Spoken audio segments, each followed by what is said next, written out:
অগ্রহায়ণের পূর্ণিমা 2025 কবে? মার্গশীর্ষা পূর্ণিমা বা অগ্রহায়ণের পূর্ণিমা তিথি 4 ডিসেম্বর 2025 সকাল 8:37 থেকে শুরু হবে এবং 5 ডিসেম্বর ভোর 4:43 চলবে। উদয় তিথির কারণে উপবাস, পূজা এবং অনুদান কেবল 4 ডিসেম্বর করা হবে। এই বছরের 4 ডিসেম্বর উদযাপিত হবে। এই শুভ তারিখের গুরুত্ব জেনে নিন। পুজো পদ্ধতি এবং রাশিচক্র অনুসারে কী দান করা উচিত যাতে জীবনে সুখ, শান্তি এবং সমৃদ্ধি বজায় থাকে। হিন্দু ক্যালেন্ডারে পূর্ণিমার একটি অত্যন্ত পবিত্র এবং শুভ স্থান রয়েছে। প্রতি মাসে যে পূর্ণিমার চাঁদ দেখা যায় তা সৌভাগ্য, সমৃদ্ধি এবং মনোবল বৃদ্ধির তারিখ হিসেবে বিবেচিত হয়। অগ্রহায়ণ মাসের এই পূর্ণিমার গুরুত্ব আরও বেড়ে যায়। এই পূর্ণিমাকে বহু জায়গায় মার্গশীর্ষ পূর্ণিমা বলা হয়। এই পবিত্র দিনে ভগবান বিষ্ণু, মা লক্ষ্মী এবং চন্দ্রদেবের আরাধনা করার একটি রীতি রয়েছে। পাশাপাশি ভগবান সত্যনারায়ণের আরাধনাকেও অত্যন্ত ফলপ্রসূ বলে মনে করা হয়। অগ্রহায়ণ পূর্ণিমায় স্নান ও দান করার ঐতিহ্য শতাব্দীর পর শতাব্দী ধরে চলে আসছে। বিশ্বাস করা হয় গঙ্গা স্নান করা, তীর্থযাত্রার মতো পুণ্য কাজ জীবনের সমস্যাগুলি দূর করে এবং বাড়িতে সুখ ও সমৃদ্ধি আসে। জ্যোতিষশাস্ত্র বিশ্বাস করে যে এই দিনে রাশিচক্র অনুসারে দান করার মতো বিষয়গুলি ফল প্রাপ্তিকে বহুগুণ বৃদ্ধি করে এবং একজন ব্যক্তির জীবনে স্থিতিশীলতা, সৌভাগ্য এবং অগ্রগতি নিয়ে আসে। পরিমাণ অনুযায়ী কী দান করবেন? মার্গশীর্ষা পূর্ণিমা 2025 দানের তালিকা দেখুন জ্যোতিষশাস্ত্র অনুসারে। এই শুভ দিনে আপনার রাশিচক্র অনুসারে জিনিস দান করা শুভ ফলাফলকে বহুগুণ বাড়িয়ে তোলে।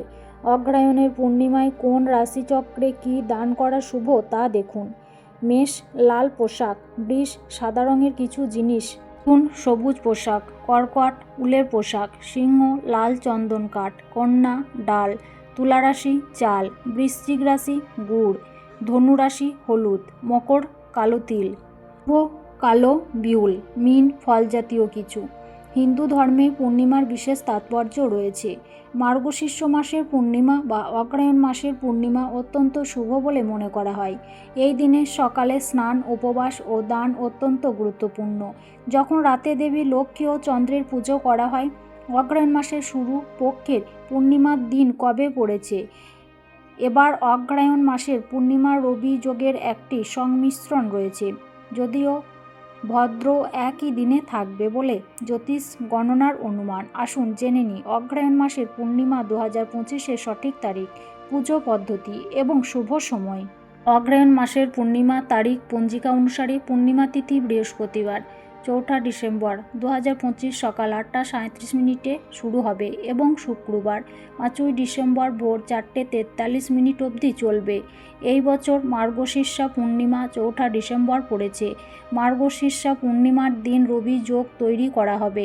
রবি যোগের সময় সকাল 6:59 থেকে দুপুর 2:54 পর্যন্ত।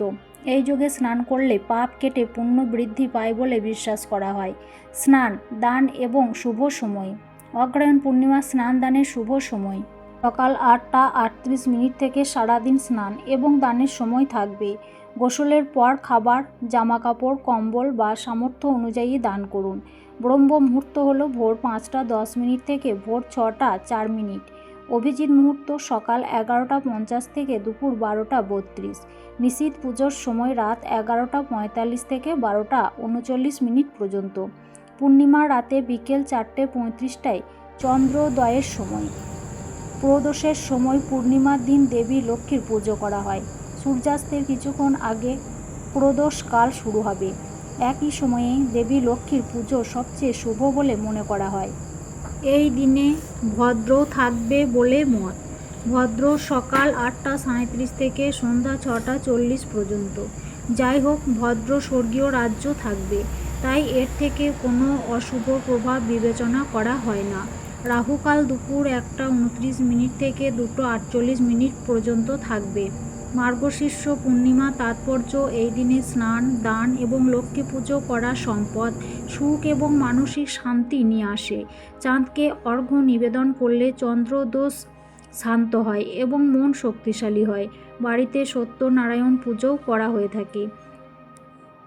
স্নান দান। সত্যনারায়ণ পুজোর শুভ সময় স্নাত ও দান 4 ডিসেম্বর 2025 সকালে সত্যনারায়ণ পুজো 4 ডিসেম্বর 2025 সন্ধ্যায় কী করবেন?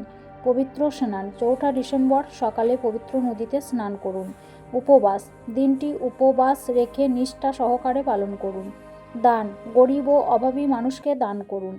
পুজো। সন্ধ্যায় দেবী লক্ষ্মী ও চন্দ্রদেবের পুজো করুন। কি খাবেন? ফল। এই দিনে ফল খেতে পারেন। অন্যান্য এই দিনে নিরামিষ খাবার গ্রহণ করা উচিত। কি নিষেধ? মদ্যপান। মদ্যপান থেকে বিরত থাকুন। আমিষ আহার, আমিষ খাবার সম্পূর্ণরূপে বর্জন করুন। অন্যান্য পূর্ণিমা রাতে ধূমপান ও অন্যান্য ক্ষতিকর অভ্যাস থেকে দূরে থাকুন। পূর্ণিমার সময় নিরামিষ এবং স্বাস্থ্যকর খাবার খাওয়া উচিত। এই সময়ে বিশেষ করে আমিষ, পেঁয়াজ, রসুন এবং প্রক্রিয়াজাত খাবার এড়িয়ে চলার পরামর্শ দেওয়া হয়। এছাড়া প্রচুর শাকসবজি এবং ফলমূল খাওয়া ভালো এবং গুরু পূর্ণিমার মতো বিশেষ দিনে পঞ্চামৃত, পায়েস, ক্ষীর বা খিচুড়ির মতো নিরামিষ ভোগ তৈরি করা যেতে পারে। পূর্ণিমার সময় কি খাবেন? কি এড়িয়ে চলবেন? আমিষ খাবার। পেঁয়াজ, রসুন এবং অন্যান্য আমিষ খাবার এড়িয়ে চলা উচিত। লবণ। অনেক সময় উপবাস করলে লবণও এড়িয়ে চলা হয়। প্রক্রিয়াজাত খাবার। প্রক্রিয়াজাত খাবার এড়িয়ে চলা উচিত কারণ এগুলো স্বাস্থ্যকর নয়। নিরামিষ খাবার। পূর্ণিমার সময় নিরামিষ খাবার খাওয়া ভালো, যেমন লুচি, সুজি, পায়েস, ক্ষীর, খিচুড়ি বা নিরামিষ তরকারি। ফল ও সবজি। প্রচুর পরিমাণে তাজা এবং অপ্রক্রিয়াজাত ফল, সবজি খান। এগুলো শরীরকে পরিষ্কার করতে সাহায্য করে। বিশেষ খাবার। গুরু পূর্ণিমার মতো বিশেষ দিনে পঞ্চামৃত, দই, গঙ্গাজল, মধু এবং শুকনো ফল দিয়ে তৈরি চরণামৃত খাওয়া যেতে পারে। এর পাশাপাশি এই দিনে আমিষ খাবার, রসুন, পেঁয়াজ ইত্যাদি খাওয়া এড়িয়ে চলা উচিত। যদি আপনি এটি করেন তাহলে দেবী লক্ষ্মী রাগ করে আপনার ঘর ছেড়ে চলে যেতে পারেন। এর আপনাকে আর্থিক ও পারিবারিক সমস্যার সম্মুখীন হতে পারে। আপনি যা প্রকাশ করতে চান তা লেখার সময় আপনার মনে যা নেতিবাচক শক্তি বা সীমাবদ্ধ বিশ্বাস রয়েছে তা ত্যাগ করার জন্য কিছুক্ষণ সময় নিন। এমন কিছু লিখুন যা আর আপনার কাজে লাগে না এবং যা ত্যাগ করতে আপনি প্রস্তুত।